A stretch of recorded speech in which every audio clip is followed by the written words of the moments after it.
हमने ये फैसला किया है कि हम तुम्हारी बेटी को अपने घर की बहू बनाएंगे। क्या सोच रहे हो? सर, लेकिन वो जैनी से अगर पूछोगे तो वो यकीनन ना कर देगी, और हमें ना सुनने की आदत नहीं है। ये अलग बात है कि अगर वो अपनी मर्जी से आएगी तो हम अपने बेटे की शादी के सदके में संजय और उसके खानदान की जिंदगियों को बख्श देंगे। सेठ केदारनाथ होगा तो आपके लिए। उसकी कंपनी में काम करने का मतलब ये तो नहीं कि आपकी औलाद भी उसकी गुलामी करे। बात गुलामी का नहीं, बात बेटी का है। उसने संजय को जान से मारने का धमकी दिया है, और अब अगर मेरे संजू को कुछ हो गया ना तो मैं भी अपनी जान दे दूंगी। मौत का बात करता है? अगर सिर्फ तुम्हारी मौत इन परेशानियों का इलाज होती ना, तुम खुद अपने हाथ से तुम्हारा गला घोटकर खुद भी मर जाता। कोई फायदा नहीं होगा, क्योंकि सेठ केदारनाथ ने तुमको अपना बहू बनाने का वास्ते उन सब का जिंदगी दांव पे लगा दिया है। और मेरी जिंदगी का क्या होगा पापा? महेश के साथ शादी करके मैं तो जीते जी मर जाऊंगी। अगर केदारनाथ बाप बनकर अपने बेटे की खुशियां खरीद सकता है तो आप क्यों नहीं कर सकते? आप भी तो बाप हैं। पापा, मुझे ले चलिए उसके पास। मैं उसके पैर पकड़कर सबकी जिंदगी की भीख मांगूंगी। नहीं चैनी, नहीं। उस आदमी के सीने में दिल नहीं, पत्थर है, पत्थर।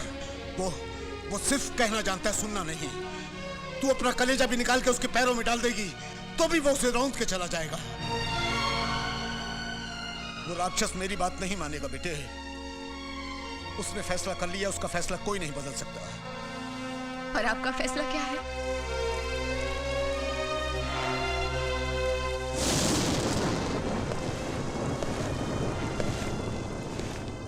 बेटे, तेरे पापा ने कोई फैसला नहीं किया। फैसला तो तुझे करना है। संजू को जिंदगी दे दे या मौत।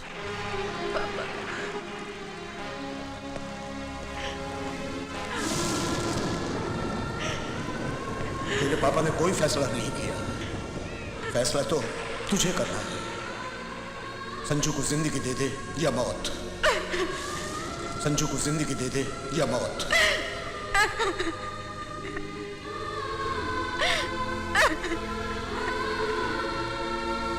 क्या? जेनी की शादी? नहीं, ऐसा नहीं हो सकता। जरूर कोई गलतफहमी हुई है। गलतफहमी का सवाल ही नहीं पैदा होता है शांति। हमारी कंपनी में सिर्फ एक ही पिंटो है, एडविन पिंटो, और उसकी सिर्फ एक ही लड़की है जिसका नाम है जेनी। लेकिन जेनी तो अपने संजू से प्यार करती है। करती होगी, लेकिन शादी शांति उसकी केदारनाथ के बेटे से हो रही है। आखिर तेरे दिल की बात इस कार्ड पर आ ही गई ना। स्विट्जरलैंड में हनीमून बनाने का ख्वाब पूरा करने का फैसला तो तुमने कर ही लिया है ना।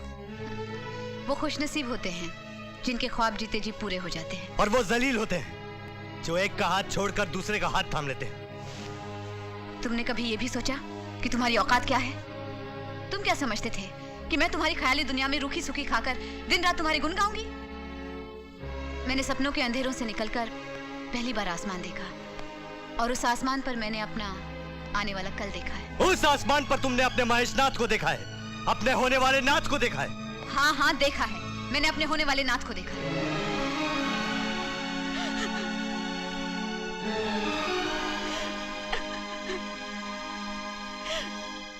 बहुत हो गया पिंटो, और कितना पिएगा? पीने दे माइकल, पीने दे। तब तक पीने दे जब तक सेठ केदारनाथ के दिए हुए टुकड़े खत्म नहीं हो जाते। तू बोला रे ऐसा? अपना अंकल के वास्ते, पिंटो अंकल के वास्ते? अच्छा किया तूने बेटा, बहुत अच्छा। खबरदार जो तुमने अपने मुंह से मुझे कभी बेटा कहा। क्या करेगा तू? मारेगा मेरे को? ले मार, मेरे को मार। नहीं पिंटो नहीं, ना तुम जैसे बेगैरत बाप मर सकते हैं और ना ही उनकी बेगैरत औलाद। अरे प्यार तो क्या, रुपयों के लिए वो अपनी इज्जत तक बेच सकते हैं पिंटो। संजू, तूने उस जेनी के लिए ऐसा कहा जिसने तेरे और तेरे खानदान की इज्जत बचाने के लिए खुद को सूली पे चढ़ा लिया। जेनी ने केदारनाथ की दौलत की खातिर अपने प्यार का सौदा नहीं किया। पिंटो ने अपनी बेटी नहीं बेची संजू, तेरी जिंदगी खरीदी है, तेरी जिंदगी। केदारनाथ को जेनी जैसी मामूली बहू नहीं चाहिए, उसे हमारी इज्जत चाहिए, पिंटो की इज्जत, तेरी इज्जत चाहिए उसे। तू क्या समझता है जेनी उस घर में जाके जिंदा रहेगी? मेरी बेटी मर जाएगी, लेकिन तेरी इज्जत पे आंच नहीं आने देगी संजू, तेरी इज्जत पे आंच नहीं आने देगी। हाँ भाई, कोई कमी ना रहे। हमारे मेहमान तो 7:30-8 तक आ जाएंगे और बारात आने तक सारा काम पूरा हो जाए। ओके?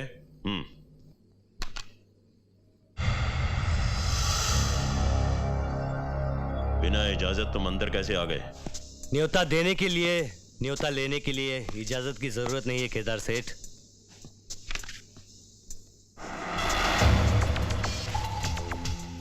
सुना है तुमने तुम्हारे बेटे के लिए 1001 कार्ड छापे और मैंने सिर्फ एक ही कार्ड छापा है और इस कार्ड पर नाम लिखा है तुम्हारा।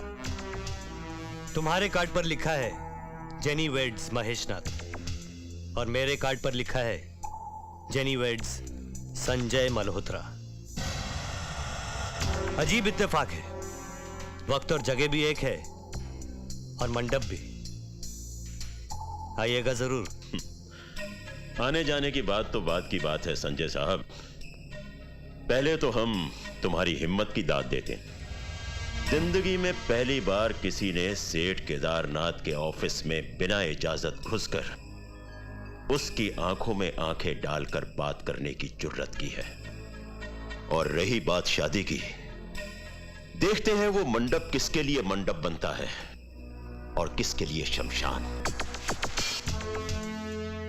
केदार सेठ, लकड़ियां चंदन की मंगवा कर रखना।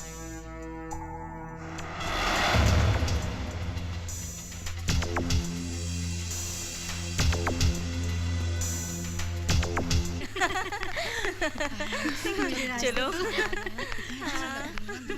ला मुझे दे जरा। ये पहनाओ। ये हार तो निकाल, आहिस्ता से, धीरे से चूड़ियां पहनाओ।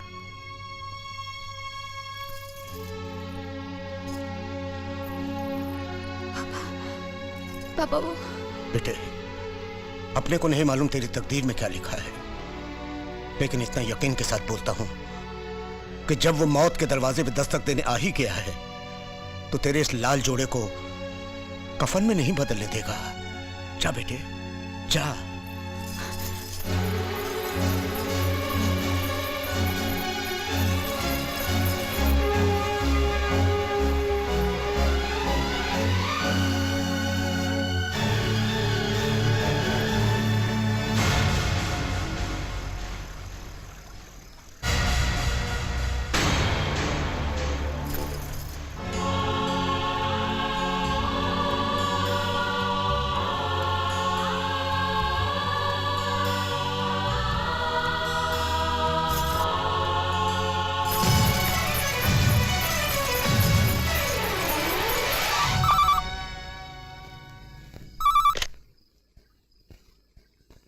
हेलो, कौन बोल रहा है?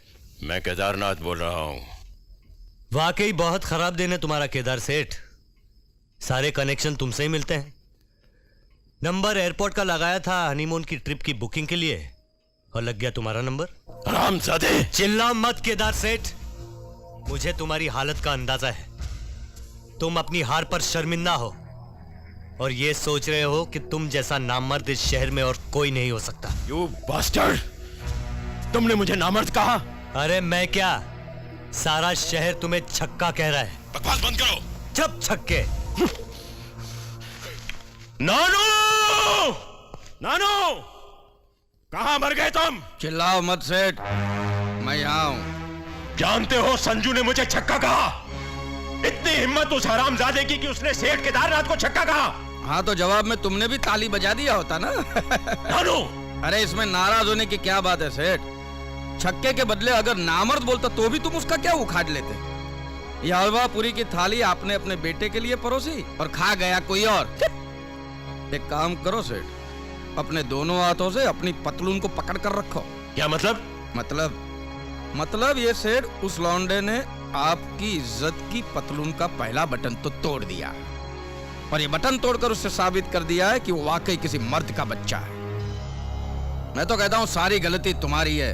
दुनिया भर को आपने अपनी बेटी के शादी के कार्ड बांटे, एक कार्ड नानू भाई छाते वाले के दरवाजे पे डाल दिया होता तो आज तुम्हारी नाक की जगह संजू की गर्दन कट जाती।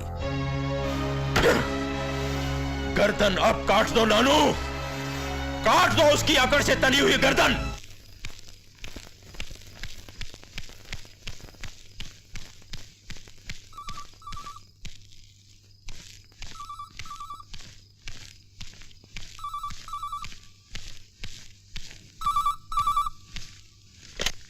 हेलो,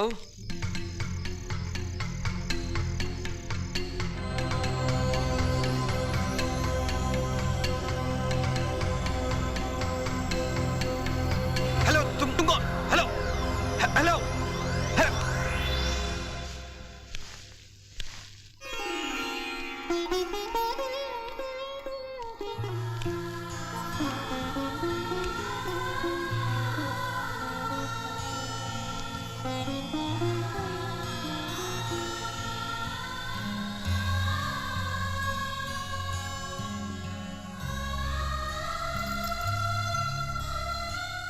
कितनी खूबसूरत हो तुम।